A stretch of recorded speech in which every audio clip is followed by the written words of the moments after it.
my advice to other entrepreneurs out there, specifically that are dealing with similar challenges, would be to take a beat, and during that pause, really run some scenarios through a risk matrix to understand, where you have the most exposure in your business.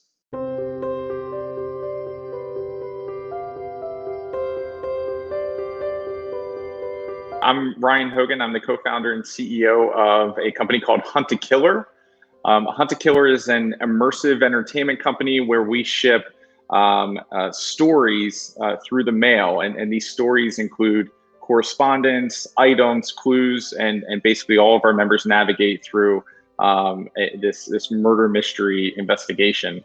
And we're based in the U.S. We've got a couple offices. We're based out of Baltimore, and then we also have offices in Seattle.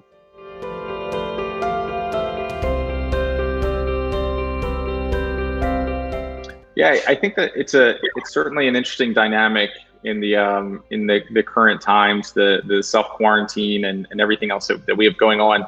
I live in Seattle. I'm in Baltimore right now, but I live in Seattle with my wife and 4 children. The challenge was always staying rigid to a normal routine.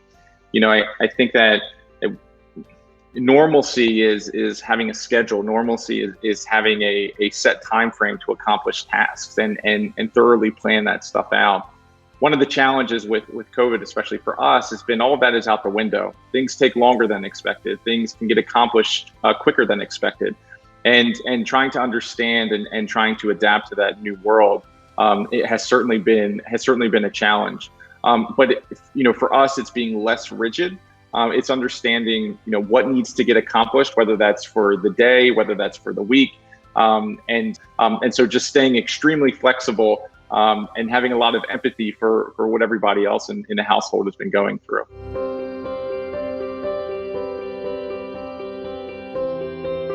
When COVID and when the pandemic came and quarantines and isolation started to go into place, for us, this was really a moment to fulfill some of that vision, to be able to provide an escape, to be able to provide that connection for people that are looking for it.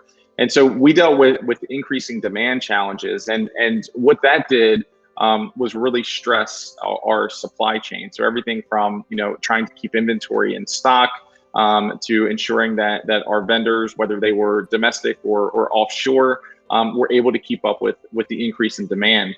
And then you have things like shipping, freight, air.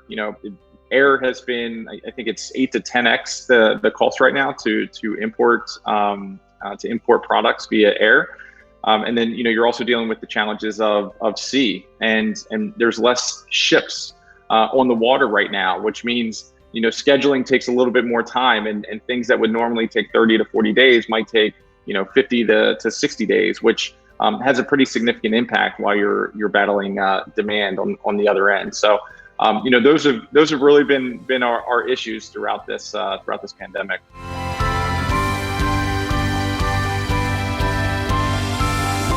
We're certainly in startup mode, and startup mode typically means move fast, break things. It typically means minimal viable products, so ship first and iterate later. For companies that are kind of in the same state as us, COVID-19 really presents an opportunity to slow down, and a part of that slowing down is really starting to evaluate all of the risks. So let's say we can't ship boxes anymore. What is the severity of that? Well, the severity, if we can't ship boxes, is we're going out of business. And now we need to identify what the probability of that is. And you can start to, look at different categories and classifications of these scenarios that you're building, and then finding redundancies to ensure that those risks aren't going to become a reality. But using something like a risk matrix really allows you to help prioritize what you need to plan redundancies for and how deep you need to go. For us, it was about developing 3 to 5 different contingency plans in case the warehouse did have to shut down due to virus transmission or government regulations or whatever the case may be. My advice to other entrepreneurs out there, specifically that are dealing with similar challenges, would be to take a beat, And during that pause, really run some scenarios through a risk matrix to understand where you have the most exposure in your business. Thank you, viewers, for watching Entrepreneurial Spirit by Designhill. If you want to connect, you can find me on LinkedIn. I think it's linkedin.com/Ryan E. Hogan. Ryan, RYANE, Hogan, HOGAN. Thanks for having me. Appreciate it.